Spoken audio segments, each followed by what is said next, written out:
Bazoo! Hello. Welcome back to Elden Ring Nightreign. Last time, we did a remembrance for Guardian, Duchess, and Raider, getting the remembrance garb for all three of them. For Guardian, we got the helmet. For Duchess, we got a new hairdo. For Raider, we got an entirely new look. And here we are going back to our boy, Iron Eye. Despite my occasional jokes about filthy dex builds, he is my main character on this game, so I would say sucks to be us, but he's a really good character and he's pretty fun to use. So pretty good to be us, honestly. But here, as you can see, we are currently on 8, 10, 7, 9, 8, 8, 7, and 7. And we have no more available entries. For everyone except for Guardian, Duchess, and Raider, I played at least 3 wins. Like, where I played the character and beat the Nightlord, to see if we could get access to the next, like, remembrance available. But I couldn't get anything. The reason why I didn't do it for Guardian, Duchess, or Raider is because the last part where we did those 3 was like 30 seconds before this part. And I did Wilder, Iron Eye, Revenant, Recluse, and Executor before that part. So, yeah. But here, we have the Everdark Sovereign Sentient Pest. So, in case you don't know, Everdark Sovereigns are harder versions of normal Nightlords, and we're getting access to them one at a time. So first, we had Gaping Jaw, then they went away and we got Dark Drift Knight, then they went away and we now have Sentient Pest. And here, for relics, we have attack power permanently increased for each Everjail prisoner defeated, attack power permanently increased for each Everjail prisoner defeated and a Stone Sword key, and then increased rune acquisition for self and allies. So, we're going to be focusing on trying to hit a bunch of Everjails, which is apparently the meta.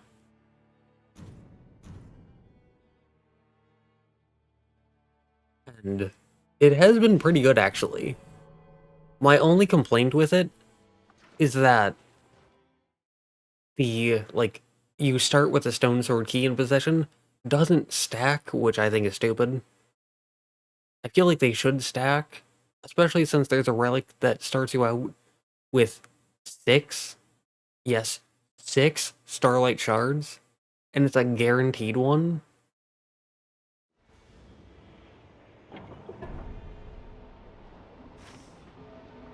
Oh, we got the crater, nice.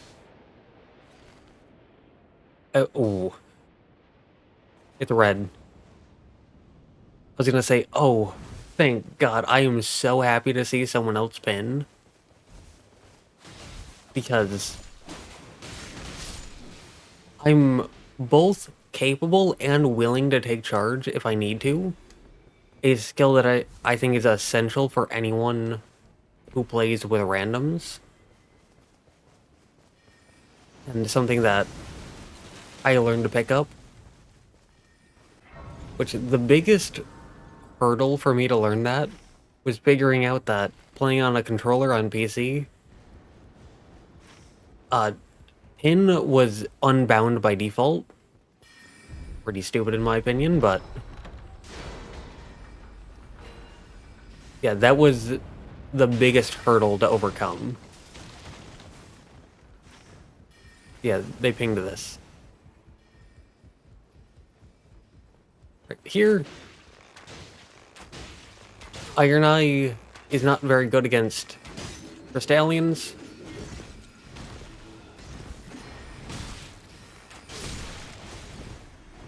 Because Oh boy. Because in order to do good damage against them, you need to stance break them. Meaning, anyone who has good stance break is good against Crystallians. Anyone with a low stance break is bad against them. And bows do not have good stance break.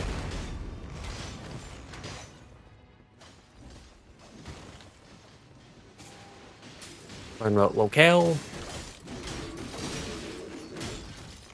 Okay. I'm sorry. Were they hit off, or did they dodge off accidentally? Because I saw our Duchess just go sailing downwards.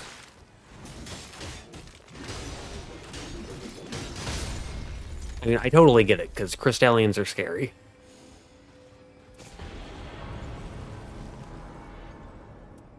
But I'm actually gonna get that and drop it. And we do have a Smithing Stone 1. And there is a table right here. So 46 to 60.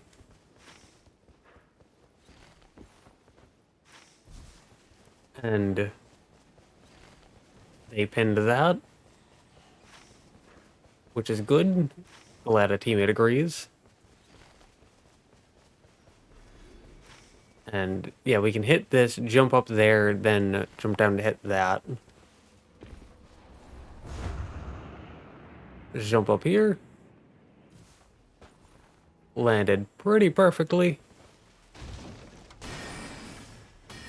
And we can move on. Here, Rune Bears. There's one boss Rune Bear, and then one, like, basic normal enemy Rune Bear. But they both give... Ooh. They both give the, like, purple boss reward thing.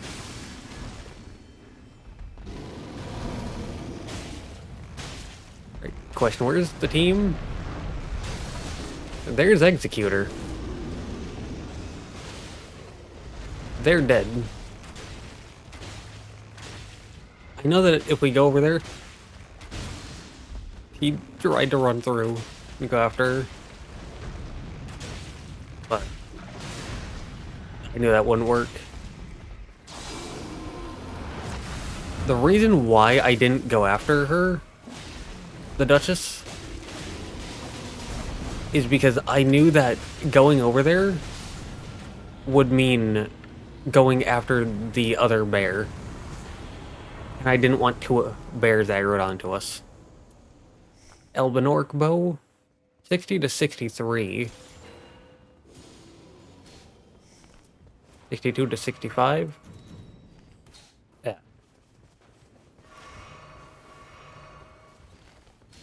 Where are we going?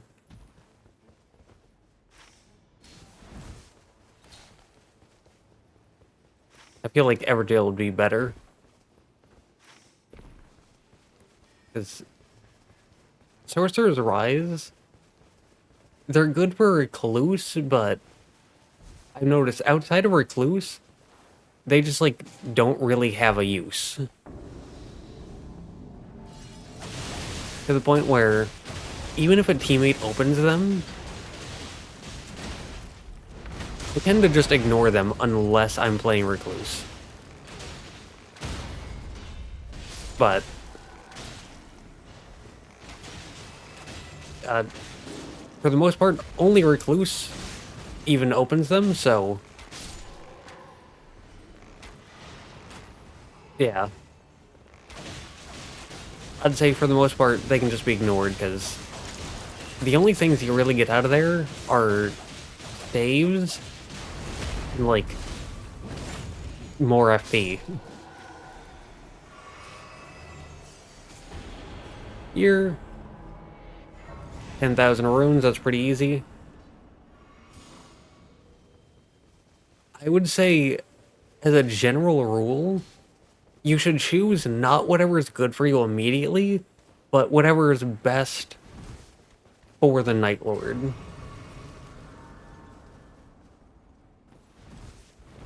And you don't really need status resistance for Sentient Pest. Like, yeah, sure, they can apply poison, but that's either the mist, which is easy to avoid and not get poisoned by, or the grab attack, which, even if you get some buffs to status ailments and, like, resisting them, you're still going to get poisoned. So 10k runes is just the better option. And here, we can bring them down pretty easily. I'm gonna mark that. Grab the smithing stone too. Elden Orc bow doesn't require smithing stone 1. Like, once you get an Elden Orc bow, it's immediately just smithing stone 2.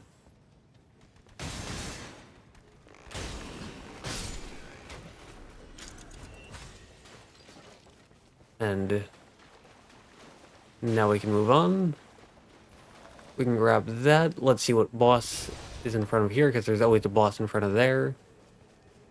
Bell-bearing hunter. No thank you. We can shoot this to see what we get. Model necklace. They're showing that. Okay, we can hit that than that, because we're level 5. And I tend to head to the main castle at level 5.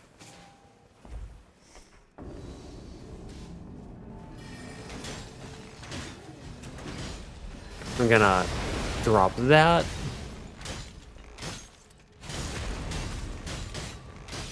And yeah, drop the stone sword key just to show that I have it. Or that we as a team collectively have it. You'll love to see it.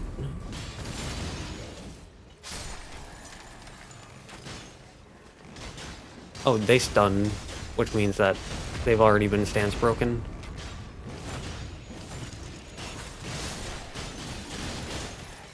Good. Don't use sorceries or incantations. Meaning that was a very easy choice on what to pick.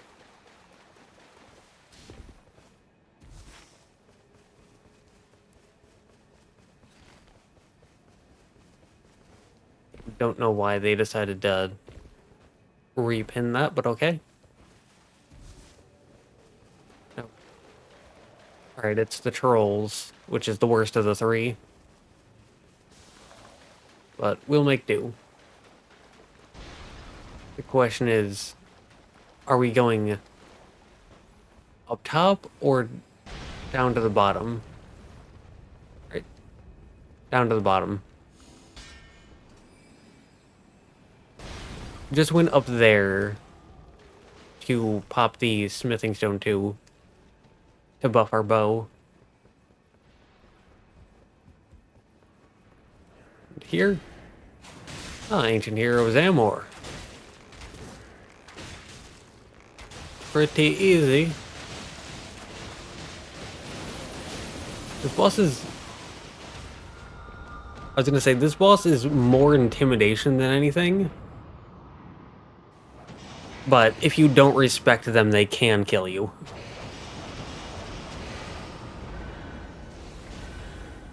And I didn't respect them.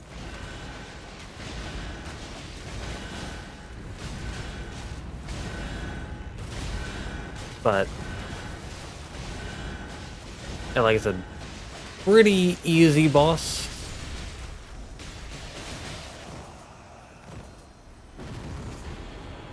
And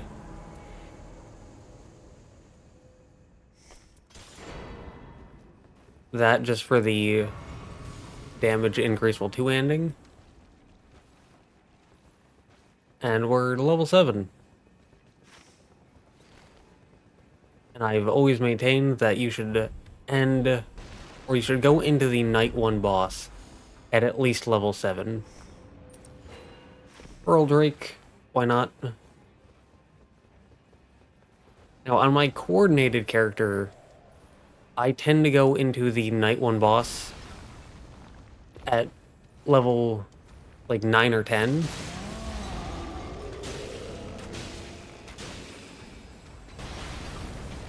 Ooh. That was close.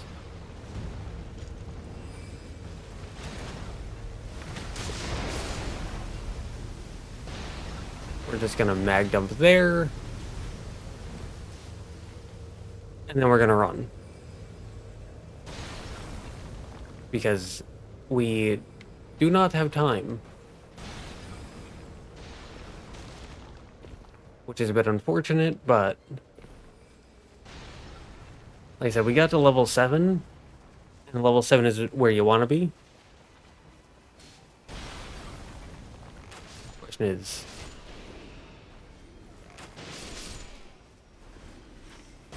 yeah, so they are gonna kill them. Good. I would like to be higher, but...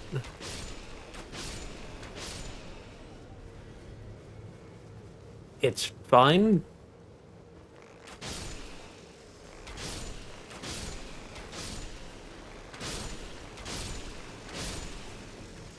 And yeah, it's good to go around killing these basic enemies when the circle is getting to this point and you have nothing left to do. And there we go, level 8. Alright, so they want to fight the Bell-Bearing Hunter first thing day 2. Love when teammates pin. We can move that over there.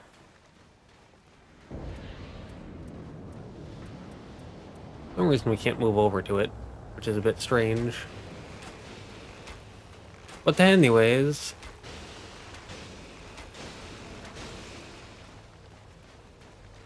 sleep. Falls asleep. Take an arrow to the back of the neck.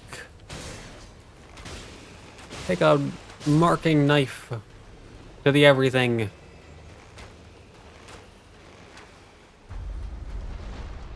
The boss? Ulcerated tree spirit. My favorite child. You're going to die. This is also... kinda didn't want to say it, in case we had another Ancient Hero Zamor situation. But this is another easy boss.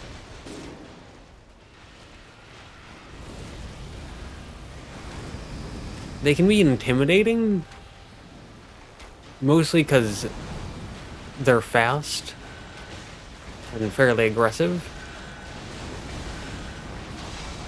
But they are really easy. As long as there's no, like, other enemies. Or any, like, weird terrain stuff.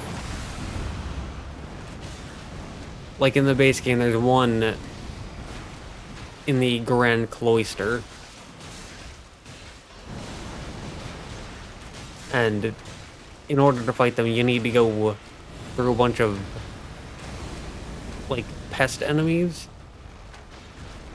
And you need to go through a little river of rot. And that makes them dangerous. But as long as you're not dealing with terrain, pretty easy. Improved dodging. I don't think we can level up. Oh, we can. Just barely, but we could. And that's why it's worth checking, even if you don't think you can. They threw down a warming stone. You know, you wouldn't need to throw down a warming stone if you just waited. Now, normally, I run in because the damage isn't that bad. But I specifically didn't run in that time because they wanted to go after the Bell-Bearing Hunter, who hits hard.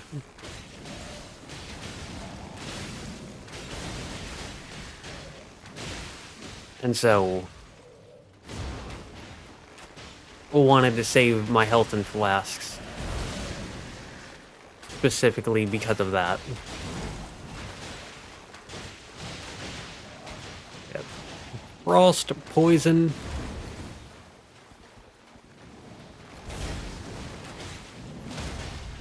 And unlike the previous two bosses, Bell-Bearing Hunter is not easy, but I do know them, because I fight them a lot. Neither of those are good, so we can hit that. Ooh, those are good to hit, because it is a... You can get a guaranteed Dragon Crest Shield Talisman. There's one up there.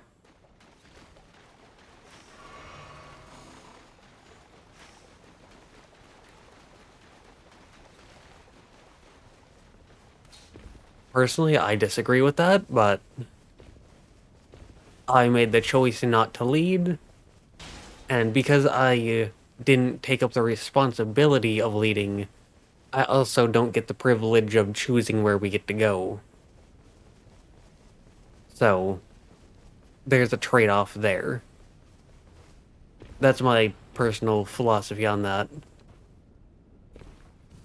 If you want to have the freedom to choose where to go, you need to also take up the responsibility of leading the team.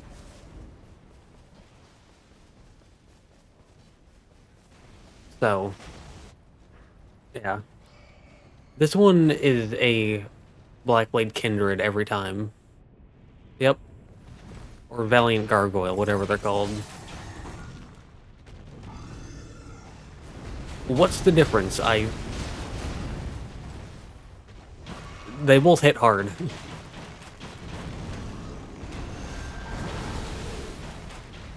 I'm actually not sure on what the difference between a Blackblade Kindred and a Valiant Gargoyle is.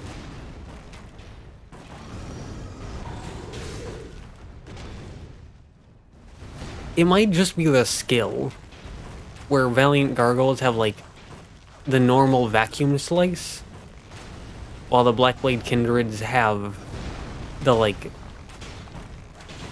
red stuff that drains health.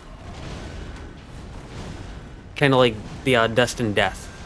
Yeah, that attack, you can see that it's just white and black. But for Blackblade Kindreds, it's like red and black.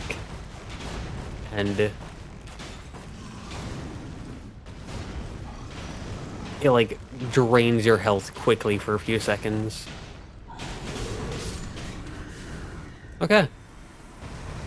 Ooh, gold.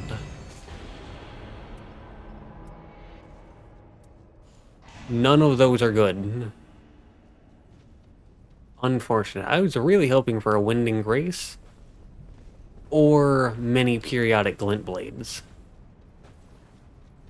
Many periodic glint blades isn't really that good.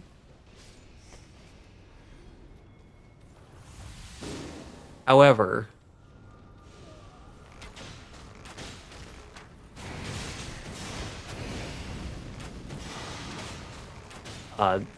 it is a passive regen.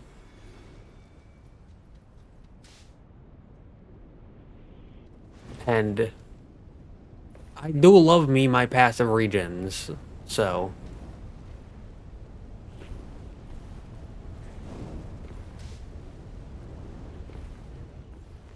I know what I said about not taking charge and not being able to dictate where we go because I didn't take charge.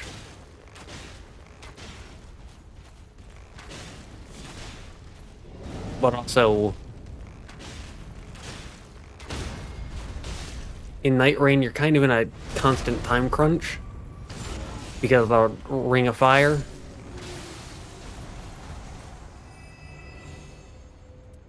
Increased number of runes obtained.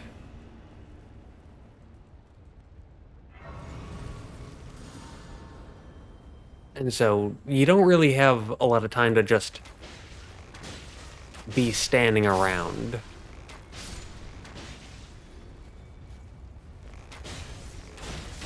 You need to kind of keep going. And so if the team hesitates, then it's like, alright, it's time for me to lead.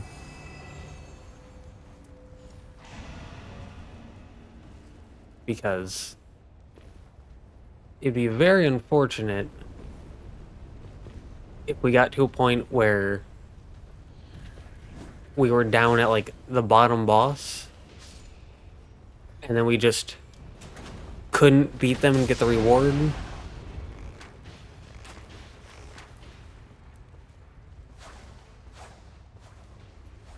Alright, he's looking at that, so I'm gonna fight these guys. But if he doesn't pick it up, I will because of the periodic glint blades.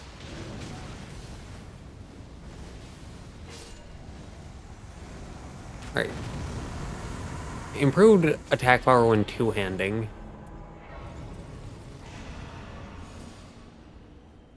And we are two-handing the bow, so it's not as good, but it's something.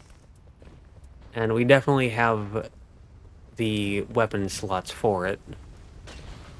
I personally don't fight these things, because if you look at our runes in the top right, 5.6k. Which, like, that's alright, but why spend the time fighting those things when you could just go after bosses, get more runes,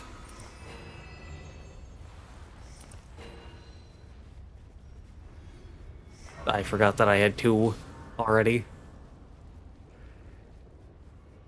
But yeah, why bother with the time required to fight them when you could go after bosses that give more runes and special effects? Here, mark them,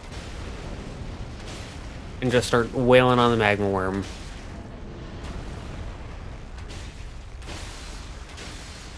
I've already got an Albinorc bow +1, so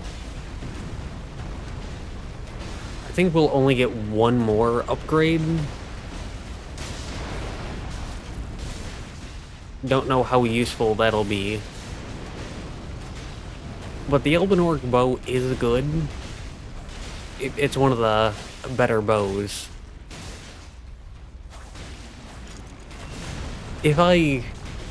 Unless I'm mistaken, which is possible, because I'm not super big on, like, min-maxing or doing, like, super meta stuff. I tend to just go with whatever I like. And, like, it doesn't matter how good or bad it is. If I like it, I'm going with it. And I'll just make do, hopefully, with knowledge and a little bit of skill. But unless I'm mistaken, the black bow is, like, the best. And then Holy Bow and Albinorc bow are, like, second and third.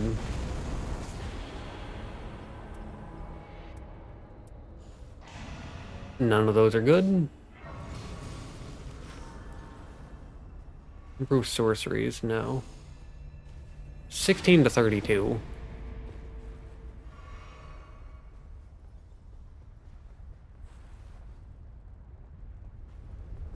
Yeah, just... that's not good for me. So, we're gonna take this.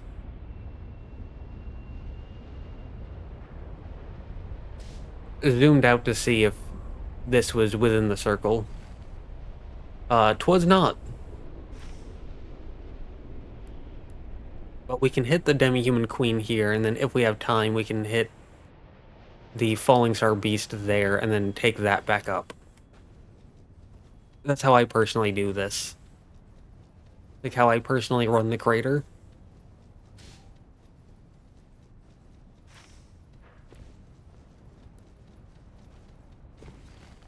There's also that boss.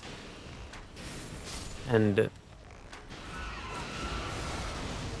whether that's the same boss, or no, I think it's different.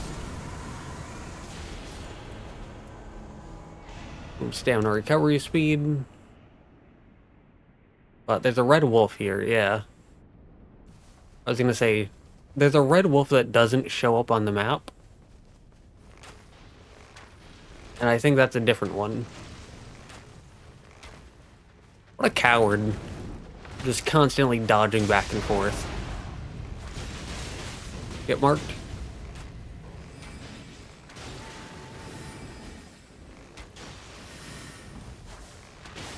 If we have the time, I hit that, then that. Ooh, extra stamina recovery speed or projectile fall off reduced. Not gonna lie, don't think we have time for that.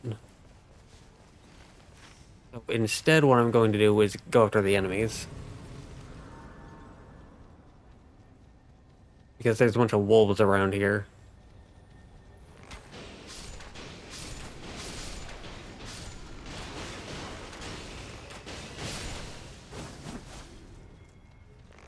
Whatever that was, he already picked it up. Okay. They picked it up, that's fine. Yeah, there are also more wolves here.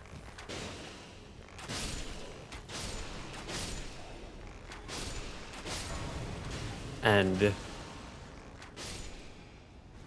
you can pretty easily kill them. There are also some demi-humans over there. And if you go down this way, there are a bunch of these guys.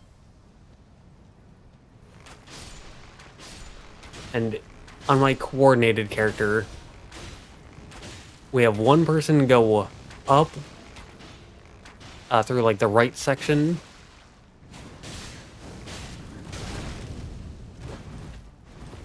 We have one person go after the demi-humans. And we have one person going down the way that I'm currently going.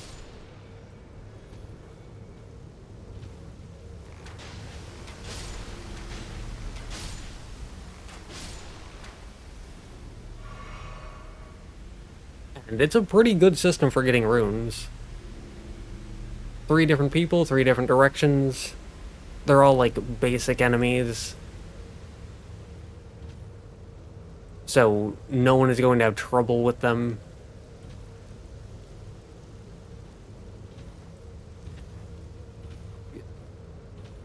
I might do a few runs on the coordinated character.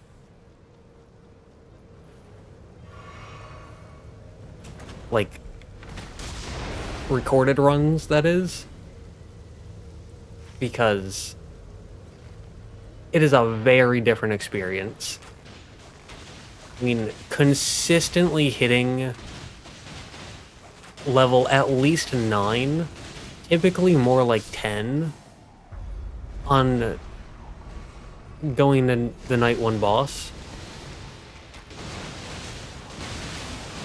And then consistently hitting at least level 12, but pretty often 15.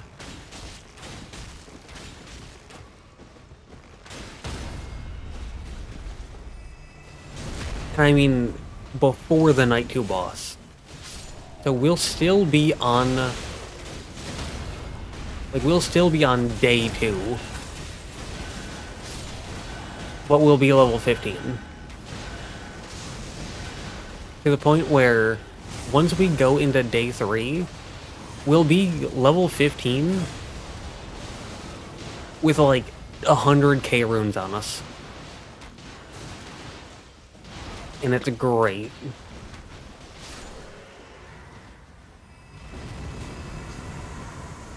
We can grab this. These two are both really good. I'm going to go with stamina recovery speed. And then... yeah, we could go into day 3 immediately. But instead, I'm gonna go over here.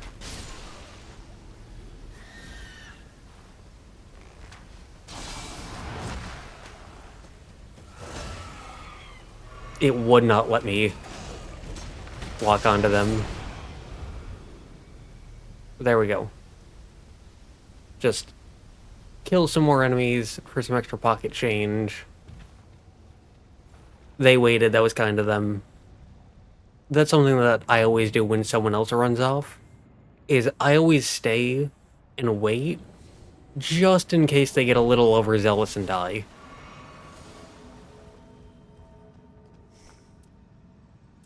Ooh. Crimson Burst Crystal tier and Opaline Hard tier are both really good. But we don't have the money for that.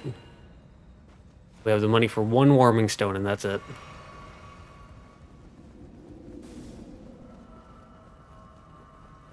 So, yeah, not really on par with the coordinated character.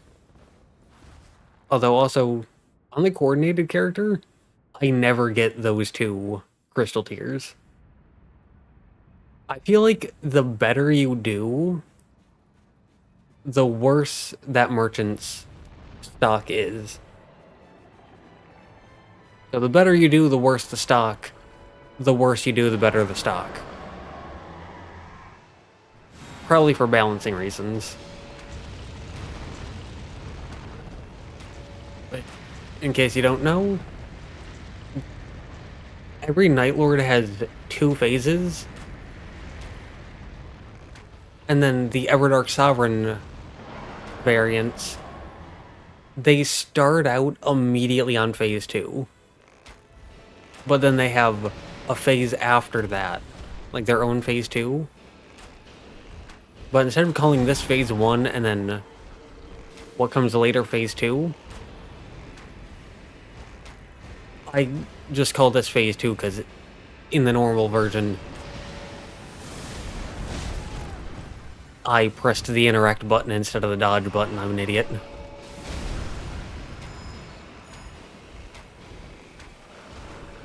But yeah, so I call this phase 2, and then what comes after it, I call phase 3.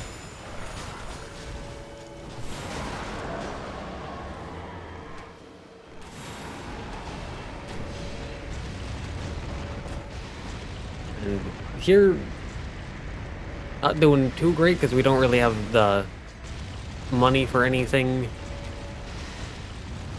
Like, we didn't have the money for any rewards or like healing stuff. And we also missed a church.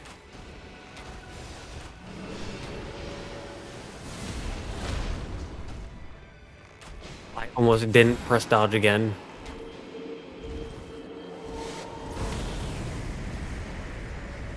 And that would have been embarrassing. Now here,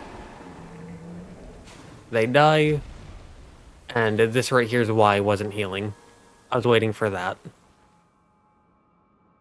Now, I should say, I've already fought this guy. Not on this character, but on the coordinated character. I've already fought them because one of the groups I'm a part of wanted help. And I'm a fairly consistent team member, I would say. Not the greatest, but consistent. It might not seem like it in the recordings, but that's because I play far, far worse in, like, while I record, because recording also means talking, and talking while playing is so much more difficult. I cannot overstate how, like, drastically higher the difficulty is as a result of just talking. I'm not saying that as an excuse, because, like I said, even when not talking, I'm not the greatest player. I'm very okay.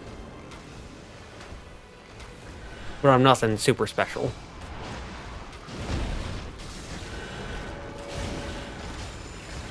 But anyways,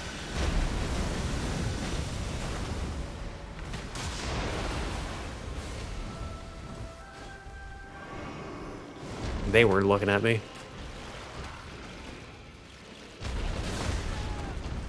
Ooh, did that slightly too early. I'm already down to just 2 heals. Yeah, I also didn't... I was not paying attention to what was directly in front of me.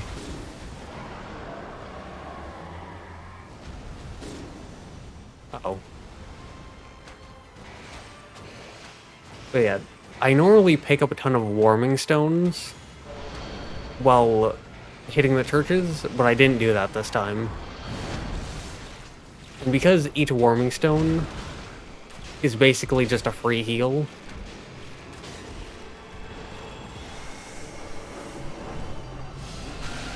I basically gave up on several free heals.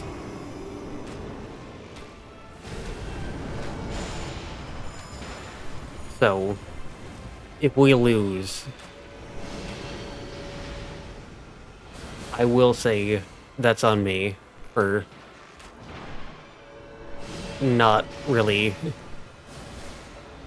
playing well or thinking things through.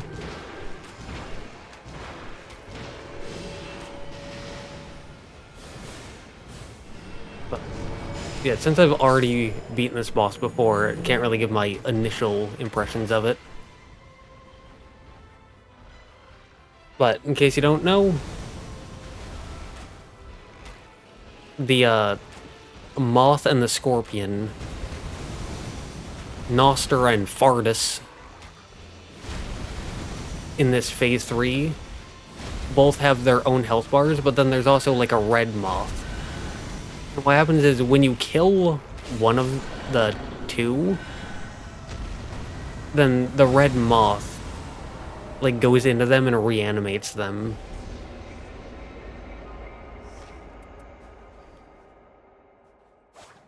And it gives them like a special, more difficult moveset. Which is pretty cool. And you need to specifically kill the red moth. The other two, Noster and Fardus, they don't really matter, like, at all, really. What matters is taking out the red moth. Which I don't remember the name of. 25, because this is our first time beating them on this character. But yeah, so what I tend to do is focused on Noster first, the moth. I can give my opinions on it while we're here. So I focus on Noster first, so that way they go into Noster, because they go into whoever you kill first. And Noster is way easier to deal with in terms of their moveset. And so, focus on the moth. Probably doesn't work as well for melee players, but for Iron Eye, go for the moth. But yeah, I really like them.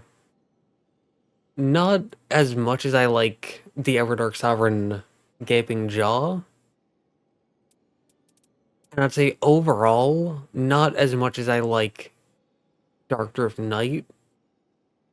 Like, out of the 3 Everdark Sovereigns we've seen so far, I'd say overall they're my least favorite. But I really had no idea what they were going to do with their Phase 3. Like, I didn't know how they could ramp things up.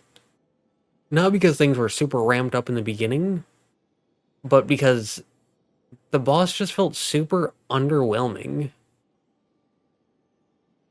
And I didn't know what they could possibly do to make the boss difficult or exciting.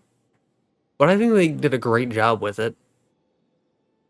Especially with how they have an entire health bar for just phase 2. And then you take them out, and then the health bar splits from 1 into 3, and you gain a new enemy. And how they can go into either boss, like the moth or the scorpion, depending on which one you kill first, and then give them an expanded moveset. I think that was a great idea. I think it was implemented really well. Like I said, out of the 3 Everdark Sovereigns we've seen so far in Gaping Jaw, Dark Drift Knight, and Sentient Pest, they're my least favorite, but I still like them. They're still pretty good. I think that it's a multi-boss fight where there's multiple bosses in the Moth and the Scorpion. I think it's a multi-boss fight done well. You don't feel like you're getting ganked. You don't feel like there's this constant pressure. It doesn't feel like their attacks really overlap. Especially not in a way that feels unfair. It feels good, it feels balanced. I think the Everdark Sovereign variant increased the pressure in a way that felt natural, but also unexpected. And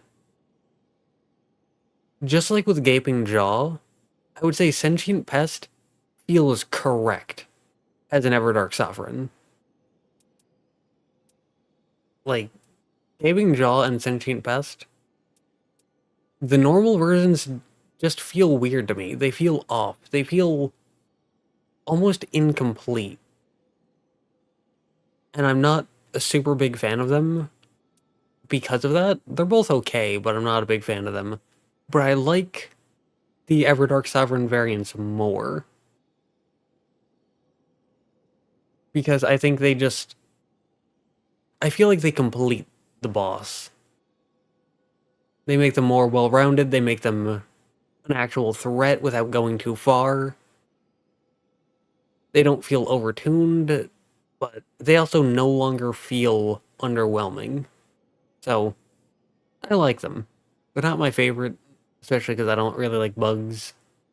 Moths and scorpions are some of the better insectoids, but pretty good. I like the Everdark Sovereign version better than the normal version. And I'm going to keep grinding them out so that way I can get these final 7 garbs. Also, just as a quick thing, the same way that you can conjure a shift in the earth with the Crater Mountaintop or Rotted Woods, there are also invasions, like the Fell Omen, Augur, uh, Sentient Pest with the Plague of Locusts. There's the Equilibrious Beast. The same way that you can conjure a shift in the earth, I wish that you could conjure the invasions. I think that'd be cool. I think that would be very neat. And I just want to check this. Still nothing. Okay. Well, I'm going to grind out Sentient Pest in order to use the Sovereign Sigils to get the rest of the skins, and, yeah.